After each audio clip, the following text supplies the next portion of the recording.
ఇశ్రాయేలీలు 40 సంవత్సరాలు అరణ్యంలో ఉన్నారు. ఏ రోజు పొయ్యి వెలిగించే వండుకోలేదు వాళ్ళు కదా. ఎవరు పోషించారు వాళ్ళని? దేవుడే కదా. ఆయన పోషించు దేవుడు. ఆ పోషణ ఎలా ఉంటుందో తెలుసా? సంతృప్తికరమైన పోషణ. ఫిలిప్పీ పత్రిక 4వ అధ్యాయం 19వ వచనం. కాగా దేవుడు తన ఐశ్వర్యము చొప్పున క్రీస్తు యేసునందు మహిమలో మీ ప్రతి అవసరమును తీర్చును. వింటున్నారా పదం? తన ఐశ్వర్యము చొప్పున.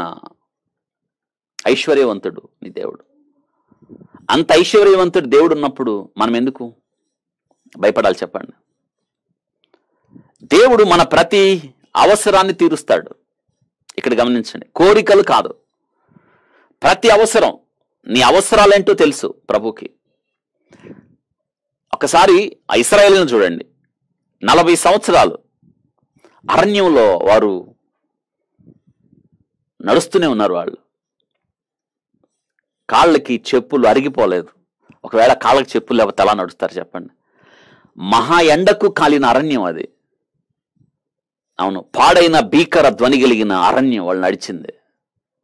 తాపకరమైన సర్పములున్న అరణ్యం వారు నడిచింది. చూసారా?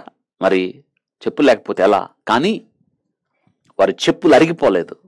ఇదే దేవుడు సమకూర్పు అంటే.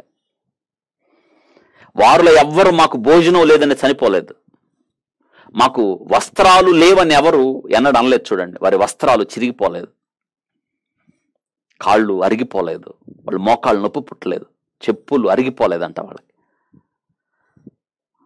కాబట్టి దీన్ని బట్టి ఒక విషయం మనకు అర్థమవుతుంది. దేవుడు మిమ్మల్ని పోషిస్తాడు, మీ ప్రతి అవసరత తీరుస్తాడు. అవును,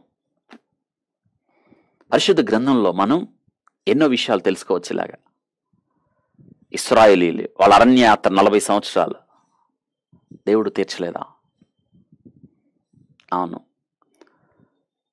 పారిపోయిన హాగరు దేవుడు పలకరించాడు, తిరిగి వెళ్ళమన్నాడు. మళ్ళీ బిడ్డ పుట్టిన తర్వాత ఆమె ఇంటి నుండి వెళ్ళగొట్టబడవలసి వచ్చింది. ఆమెకు ఒక నీళ్ల తిత్తినిచ్చి పంపించాడు. ఆ నీళ్లు అయిపోయాయి. ఆమె అరణ్యంలో బిడ్డను పడేసి ఏడుస్తుంది, ఆ బిడ్డ మరణాన్ని చూడలేనని. ప్రభువు చూచాడు, ఆమె కళ్ళు తెరిచాడు, నేత్రాలు. ఆమె నీటి బుగ్గను చూసింది. ఇది సమకూర్పు. ఎవరు లేని చోట, నీకు సహాయము రాదనుకున్న చోట, ఇక ఇంతే ఈ పరిస్థితి అనుకున్న చోట నీకు అద్భుత రీతిగా సహాయం దొరుకుతుంది. అద్భుత రీతిగా నీకు అవసరత తీర్చబడుతుంది. ఎందుకంటే ఆయన ఐశ్వర్యవంతుడు కాబట్టి. వింటున్నారా?